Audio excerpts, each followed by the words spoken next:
શિવાજી, છત્રપતિ શિવાજી અને એમના મા જેથી દેહાંત થયા, અવસાન થયું, ત્યારે એ મહાપુરુષ રણબંકો જેના હાથોથી હજારો મોગલો કપાણા હશે, એવા શિવાજી મહારાજ ધ્રુસકે ધ્રુસકે રડે છે. ત્યારે આજુબાજુના બધા જ પરિવાર વાળા કહે છે કે મહારાજ, તમારા જેવો વીર યોદ્ધો લડે અને ઈ રડે, સારું નથી લાગતું. અને ત્યારે શિવાજી એટલો જ જવાબ આપ્યો હતો કે સાંભળો, મને યુદ્ધમાં કદાચ કપાતા કપાતા મારા હાથ કે પગ કપાય ને, કે આ જગત માટે મારે મરવું પડે ને, તો મારી આંખમાંથી આહુડું ન આવે, પણ જે જનેતાએ મને જન્મ આપ્યો તો એ જીજાબાઈ અત્યારે આ જગતને છોડીને જાય છે.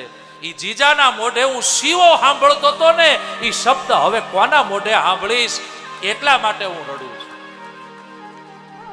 તમે બધા તો મને શિવાજી, છત્રપતિ, મહારાણા આવા બધા કેટલાય ઉપમાથી તમે મને બોલાવો છો,